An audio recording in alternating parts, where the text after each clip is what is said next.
I mean, it's almost like, how do you say the same thing for the 427th time? At least, I'll speak for me.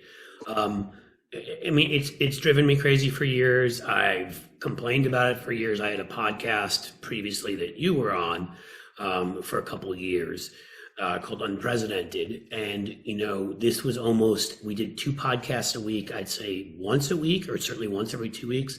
I went off on a 5-minute sort of tirade about this, and I don't understand it.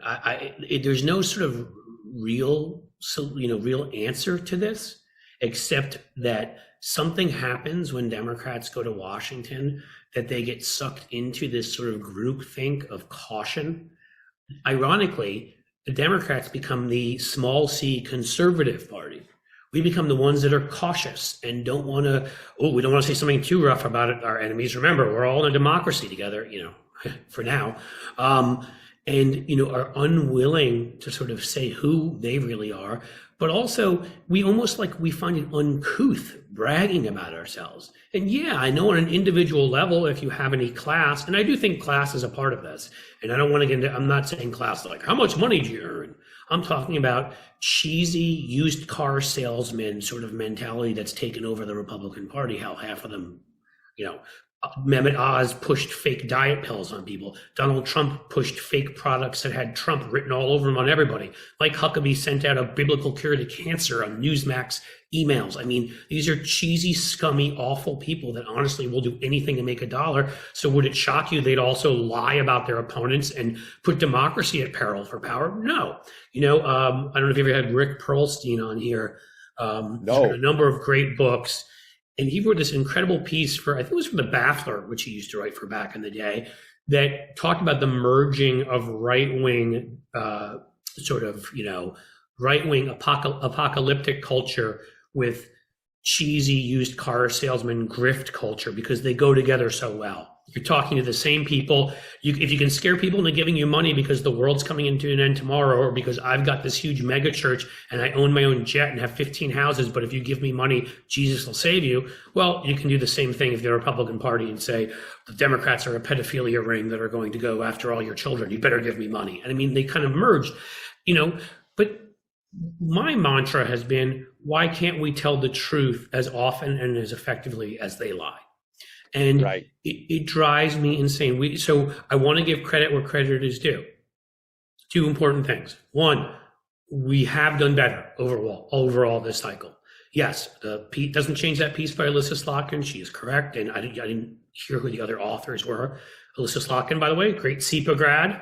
Sorry, have to represent my grad school. Wrote this piece about why we don't have a simple closing message on the economy, which we should, because as you and I are going to talk about, the numbers are staggeringly good. But second of all, when it comes to defining them, why do we not have a simple message about who they are that is a narrative that incorporates everything? And it would be so easy this time. And the benefit of it is, and I'm going to talk about that today too, unless you shut me up, which I wouldn't blame you, is that they've been launching this fake attack on crime against us. And one of the best, it's almost like they opened up this vulnerability such that you'd think they did it on purpose, that we baited them into it. But we didn't, because we didn't respond with the easiest. Max Rose is out there, and I'll talk more about him in New York. I hope he's doing a terrific job responding to this. And some other Democrats are. But right.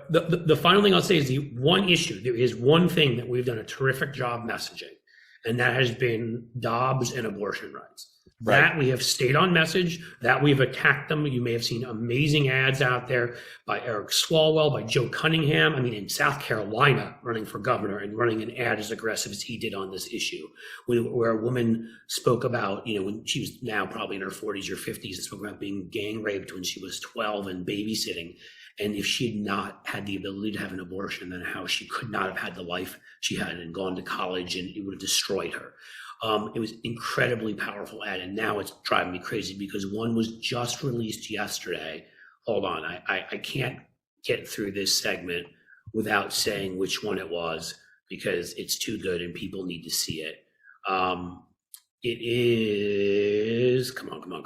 I apologize. I know. Live radio, blah, blah, blah, blah, blah. Where is it? Okay, there it is. It is by Mothers Against Greg Abbott, a group that formed to oppose Greg Abbott because basically if you have children, he hates your children, which, by the way, should have been one of our messages if you ask me. They want to put guns in your kids' schools. They want to tell your 10-year-olds they have to have abortions. They want to tell your kids they can't love who they want to love. They want to let the climate fall to shit. Oh, did I say a bad word? You did, but it's going to get bleeped on the radio. Excellent. To shoot around them. And so Mothers Against Greg Abbott has an ad where a 12-year-old walks into an adoption agency and tries to adopt. And they say, well, you're too young. And she's like, well, come on. I'm old enough to have a child. I'm old enough to be forced to have a child and then she's like, look at this rock and bod. I can have a baby. I mean, and then they have a teenager walk in and say, is this the abortion clinic? And so the first one was maybe 12-year-old. The second one's maybe 15 or 16. They're like, sorry, those are all closed. I tell everybody to go watch it. It is so powerful. So I'll just finish because I've been talking too long. But that is, of all the messages out there, that is one that I do actually think we've been incredibly effective in what we've talked about on free media, as they call it, what we've paid for in earned media, on social media, at hammering home. But on these other messages, we failed.